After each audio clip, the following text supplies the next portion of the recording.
un carton pour les 10, les 5, les 2 et les 30 dernières secondes. Lors des 10 dernières secondes, je vais lever mes mains et je vais faire le décompte avec mes doigts.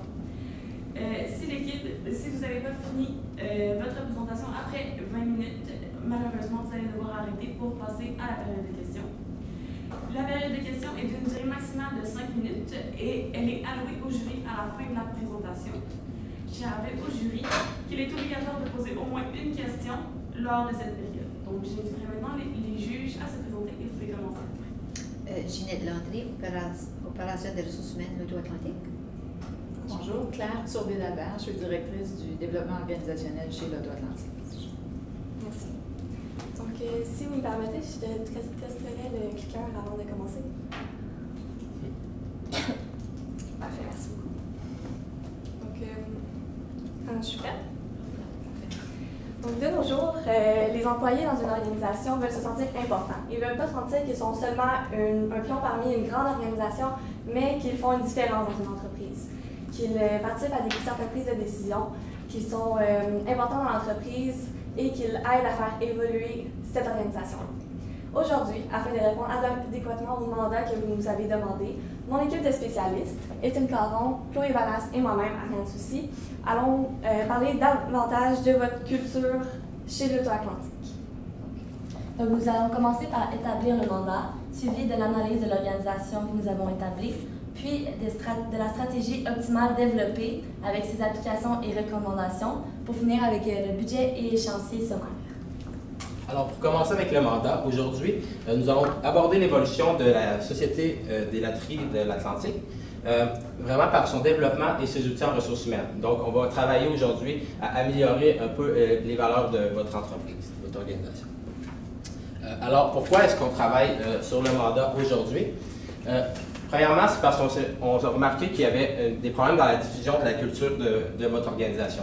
Premièrement, au niveau des employés, une petite difficulté d'aller recruter les employés idéaux et aussi à l'externe, donc vraiment, il y a des différentes interprétations par l'environnement externe, donc autant par les clients que par des gens qui peuvent venir vous aider dans votre organisation. Ainsi, si on peut résumer un peu tout ça, on va travailler aujourd'hui pour que les candidats et les employés de votre organisation se sentent mieux interpellés par votre culture.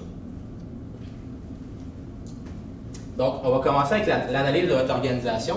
Premièrement, avec les forces, les défis, opportunités et menaces. Au niveau des forces, vous avez un fort programme pour le bien-être de la santé mentale et physique de vos employés, ce qui fait que vous avez un fort maintien de ceux-ci et un bon rendement. Vous avez une gamme de produits qui est très diversifiée, ainsi que vous redonnez beaucoup à la communauté dans vos activités courantes. Au niveau des défis, vous devez faire affaire avec 4 gouvernements différents qui ont chacun une culture et des normes différentes, donc ça peut être un problème de ce côté-là. De plus, puisque votre organisation est présente depuis plusieurs années, vos valeurs, votre culture est un peu à travailler, donc c'est un peu pour ça aussi qu'on est là aujourd'hui. Puis, récemment, on a remarqué dans les journaux qu'il y avait des problèmes de la gestion de votre image, premièrement avec les hauts dirigeants qui ont des salaires un peu élevés et des primes qui ne respectent peut-être pas nécessairement les normes. Puis aussi, il y a eu un recours collectif des gens qui jouent au jeu qui disent que les appareils sont peut-être un peu truqués, donc ça serait à travailler ça aussi prochainement.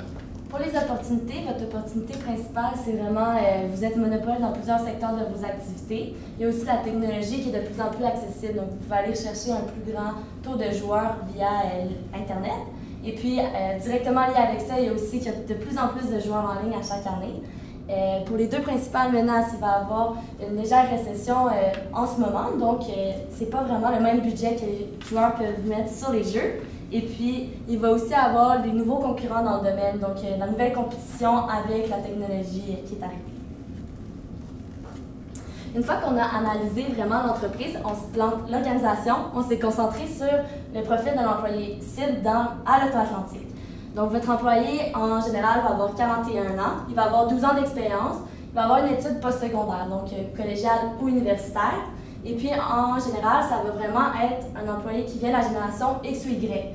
Donc, le salaire, ça ne va pas être sa motivation première, ça va plutôt être vraiment être axé sur la recherche d'un emploi pour finir sa carrière, où ils peuvent gravir les échelons, se sentir qu'ils ont des responsabilités et qu'ils font partie d'une organisation avec une belle culture. Et ils vont déjà avoir 5 à 10 ans d'expérience.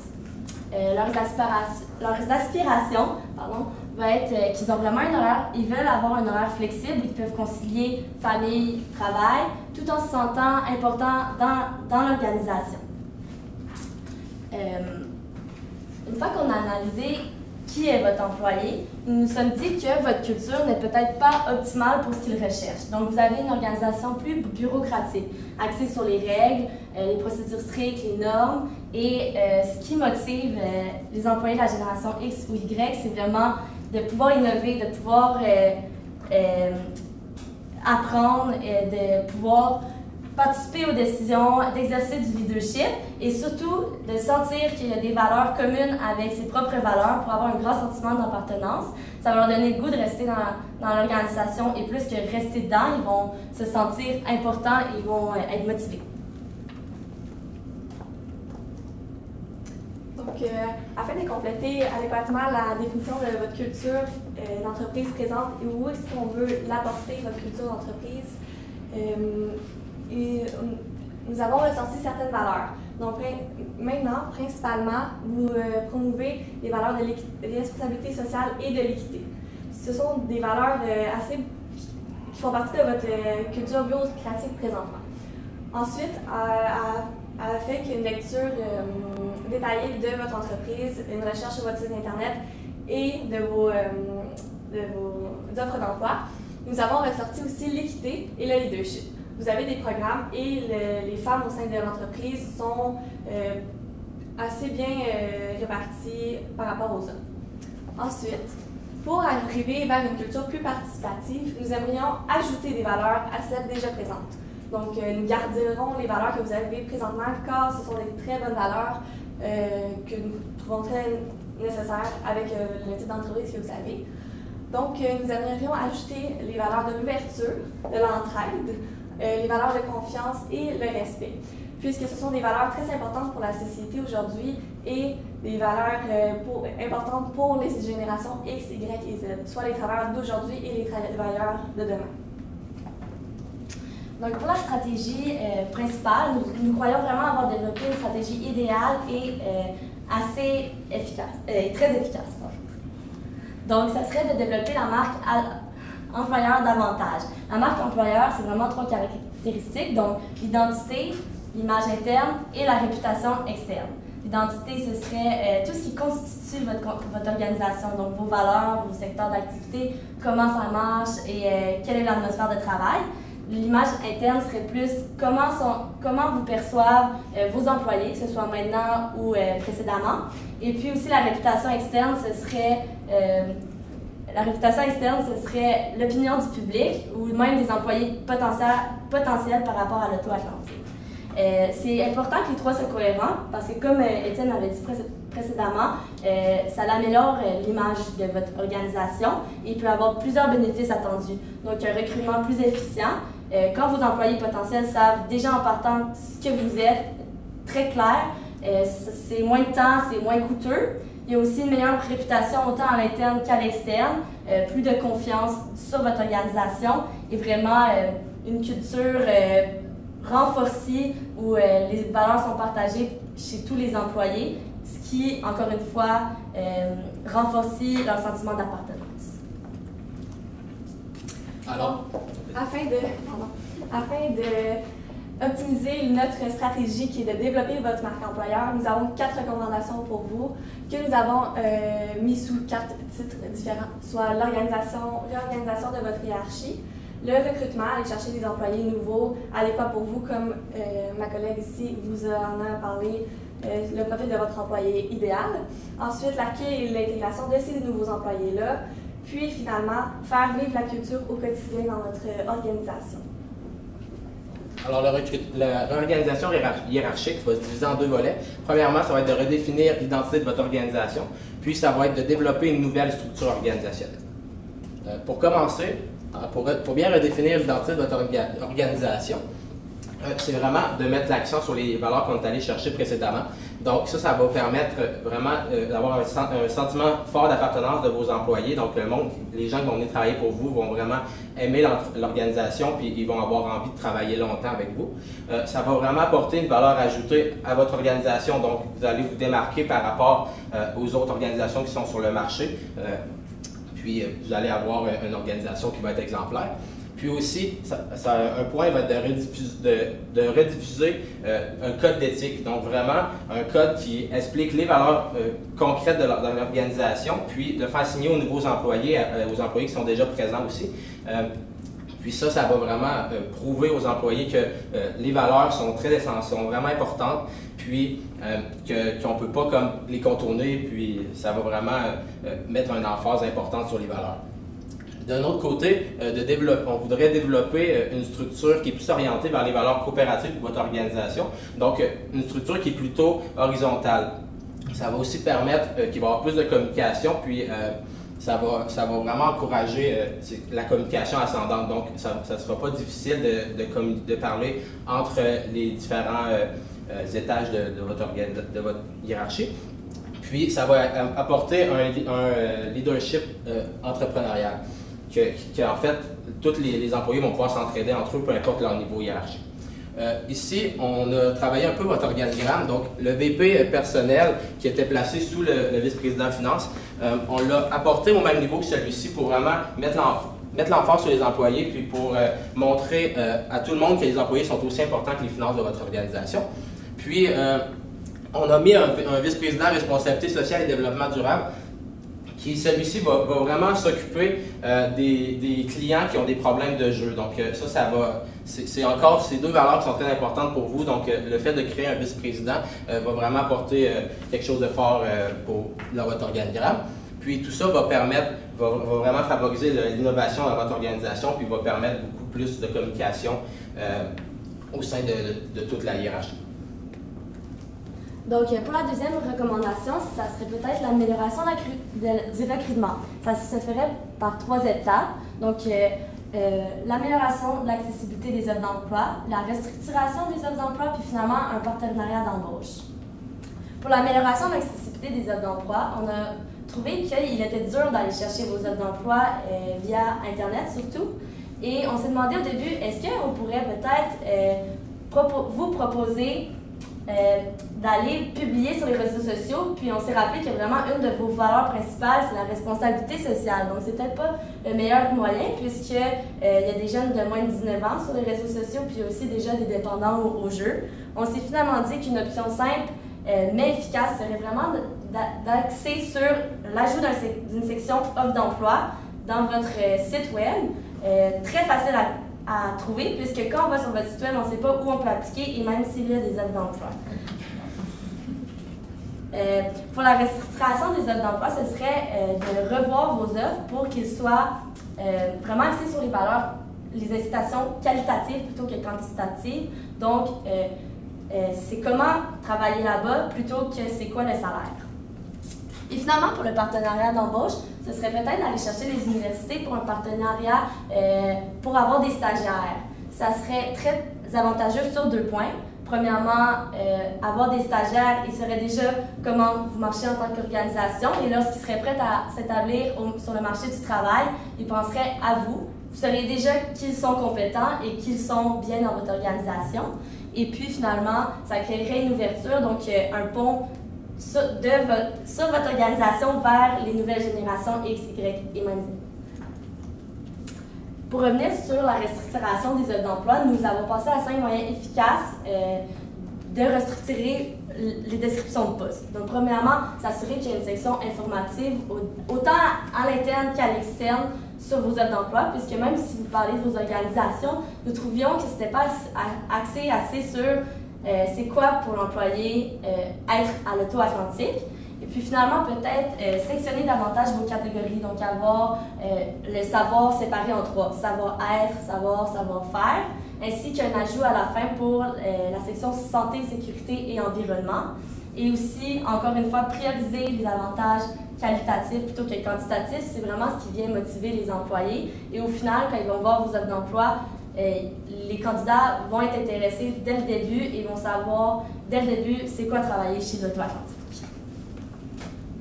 Donc, notre troisième recommandation va être concernant l'accueil et l'intégration des nouveaux employés, sous 3 volets encore une fois. Le guide d'accueil, un dîner d'accueil et un suivi rigoureux. Pour ce qui est du guide d'accueil, ce serait vraiment un guide que nous allons offrir à l'employé lorsqu'il va rentrer dans l'organisation. Un guide qui explique toutes les lois, les normes, les valeurs de l'organisation et de son environnement. Donc, ça va être un guide que l'employé va pouvoir aller se fier durant toute sa carrière dans votre organisation. Puis, aussi, la signature du code d'éthique, un peu comme j'en ai parlé précédemment, vraiment pour montrer que les valeurs sont très importantes chez vous. Par la suite, un dîner d'accueil avec l'employé et son superviseur. Ce dîner-là va permettre de mettre la table entre l'employé et le superviseur vraiment pour répondre à ses questions, mais aussi pour lui montrer qu'il y a de l'ouverture par les dirigeants et par tous les membres de l'organisation. Et par la suite, un support continu avec l'employé, surtout lors des premières semaines d'embauche, vraiment pour s'assurer qu'il a bien compris son travail, puis aussi pour vraiment comme tout clarifier si jamais il y a des questionnements.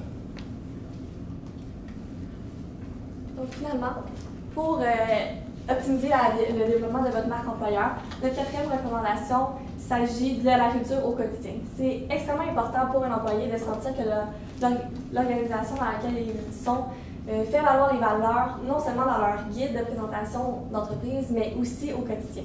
Donc, pour cela, nous vous proposons de la communiquer de manière informative et nous allons aussi vous proposer une manière de communication axée sur les récompenses employées, mais non de manière monétaire. Donc, le rappel de la culture par des programmes offerts et de vos programmes offerts, c'est un point très important dans votre organisation. Donc, d'abord, la communication informative, nous vous proposons de créer un journal des employés. Ce journal, dans le fond, pourrait être envoyé via une voie électronique, puis par courriel, par exemple. Puis, il y aurait des informations sur les actualités internes et externes de l'entreprise. Par exemple, à l'externe, il pourrait y avoir l'information d'un nouvel article qui est sorti sur, par exemple, une acquisition que vous pourriez faire dans le futur. Ensuite, notre 3e point, pour communiquer votre culture, il s'agit de la roue récompense. Qu'est-ce que c'est la roue récompense? C'est un programme qui vous permet de faire valoir vos valeurs aux employés. Surtout pour les employés qui démontrent du leadership, qui s'entraident et qui sont perçus comme une valeur ajoutée à l'entreprise par ses pairs. Donc, la roue récompense ressemble à cela. On la reçoit par courriel électronique. Comment on fait pour savoir qui a le droit de recevoir la roue récompense? Il s'agirait de créer un système assez simple dans lequel il y aurait tous les noms des employés de votre organisation. Puis, une fois que ce programme serait communiqué, les employés sauraient qu'ils pourraient aller proposer des pairs à ce programme. À chaque semaine, lorsque le nom d'une personne ressort parmi le lot, il reçoit la roue récompense. Ce qui est vraiment important, c'est que cette personne, pour pas que ce soit toujours les mêmes personnes qui reçoivent la roue récompense, soit retirée de la liste et la liste serait remise à jour à tous les ans. Donc la roue récompense ressemble à cela. Puis, ce qui est vraiment le fun avec ça, c'est que ça démontre beaucoup une culture participative.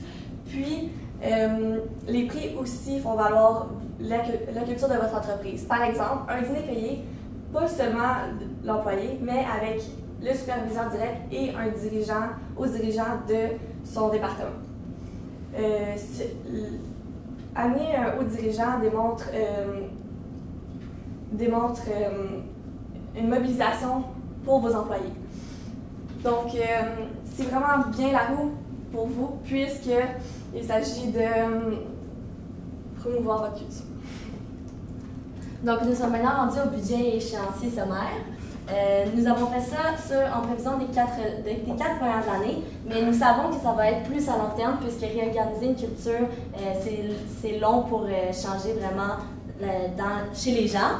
Premièrement, ce serait vraiment la restructuration hiérarchique et le code d'éthique qui se ferait la première année. Nous avons établi que les coûts seraient moindres puisqu'il n'y a pas d'employés à engager.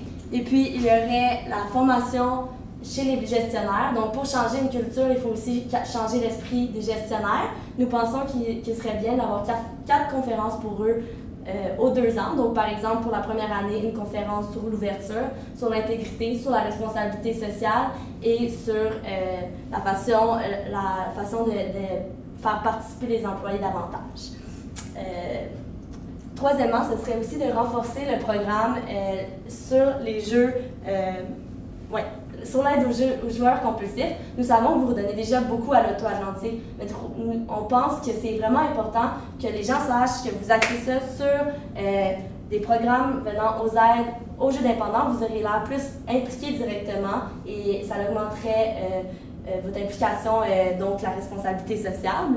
Quatrièmement, il y aurait la création et entretien d'un site web, et puis le partenariat d'embauche avec les universités. Nous attendrons les deux que ce soit à la 2e année, puisque il faudrait que la restructuration soit déjà bien établie, et la récompense pour un total de 246 060 pour 4 ans. Donc, en conclusion, on est ici devant vous aujourd'hui pour vraiment développer votre marque employeur. On est ici avec nos 4 recommandations qui sont les suivantes pour faire évoluer vos valeurs organisationnelles. Merci.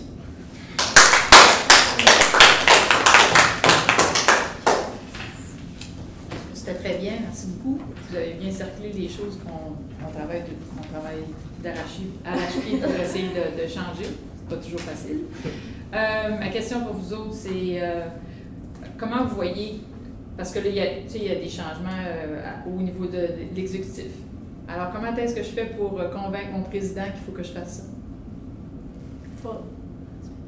Donc, c'est sûr que c'est toujours des procédures qui sont assez complexes de convaincre votre dirigeant, mais vraiment, si ça vient vraiment de toute l'équipe de vouloir axer sur les valeurs, c'est sûr que ça ne sera pas quelque chose, d'après moi, c'est sûr qu'il va prendre du temps, effectivement, comme vous le dites, mais ça va être quelque chose qui va bien se faire, donc vraiment de lui prouver que les changements vont porter fruit, puis que ça peut aider toute l'organisation en entier, ça va être à faire et à regarder. On pense aussi que même si le dirigeant peut avoir de la misère à vraiment vouloir changer, avec tous les articles qui sont sortis dans les dernières semaines, ce serait plus facile d'établir un point que changer pour faire une culture plus participative et d'actualité. Et la roue récompense, est-ce que l'employé a un choix de récompense ou c'est vraiment associé avec le support d'une des valeurs qui a été pour renforcer une des valeurs? En fait, la roue récompense, c'est vraiment au hasard. Cependant, il y a une fois de programmes qu'on peut ajouter à cela. Par exemple, on peut déposer, on peut faire une boîte de suggestions dans laquelle les employés proposent des récompenses qu'ils aimeraient avoir. Ou encore faire une roue adaptée. Là, ici, c'était des exemples, mais on pourrait faire une roue adaptée à chaque équipe, à chaque département. Donc, c'est vraiment malléable comme programme. Puis, ça permet un peu de faire valoir le jeu responsable, puisqu'on joue une seule fois, mais on gagne à tout coup.